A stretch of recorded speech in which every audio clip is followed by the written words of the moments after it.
Esther 9. Now month, that is, the month Adar, on the 13th day of the same, when the king's commandment and his decree drew near to be put in execution, in the day that the enemies of the Jews hoped to have power over them, though it was turned to the contrary, that the Jews had ruled over them that hated him.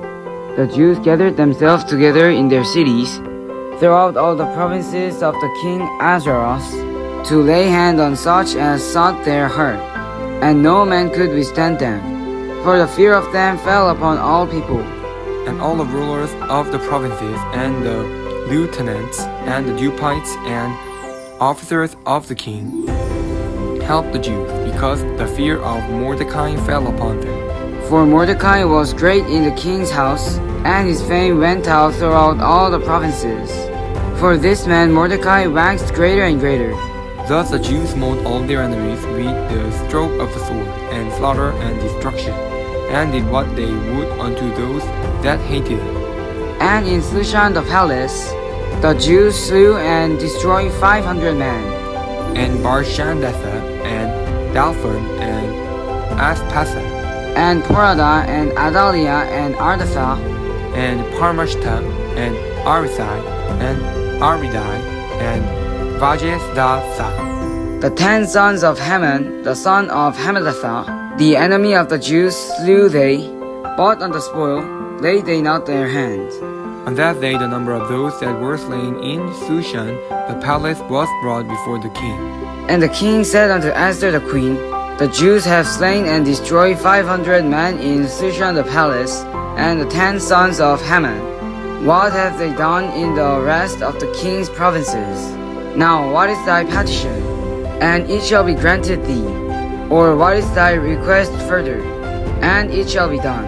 Then said Esther, If it please the king, let it be granted to the Jews which are in Shushan to do to tomorrow also according unto this day's decree.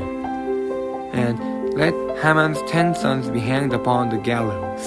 And the king commanded it so to be done. And the decree was given at Shushan, and they hanged Haman's 10 sons. For the Jews that were in Shushan gathered themselves together on the 14th day also of the month Adar, and slew 300 men at Shushan, but on the prey they laid not their hand. But the other Jews that were in the king's provinces gathered themselves together, and stood for their lives, and have rest from their enemies, and slew of their foes 75,000, but they laid not their hands on the prey.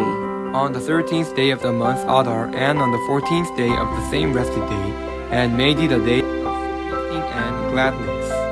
But the Jews that were at Shushan assembled together on the 13th day thereof, and on the 14th thereof, and on the 15th day of the same day rested, and made it a day of feasting and gladness. Therefore the Jews of the villages that dwelt in the unwalled towns, and the 14th day of the month Adar, a day of gladness and feasting, and a good day, and of sending portions one to another. And Mordecai wrote these things and sent letters unto all the Jews that were in all the provinces of the king Ahasuerus, both nigh and far, to establish this among them, that they should keep the 14th day of the month Adar, and the 15th day of the same, yearly. As the days wherein the Jews rested from their enemies, and the mount which was turned unto them from sorrow to joy, and from mourning into the good day, that they should make them days of fasting and joy, and of sending portions one to another, and gift to the poor. And the Jews undertook to do as they had begun, and as Mordecai had written unto them.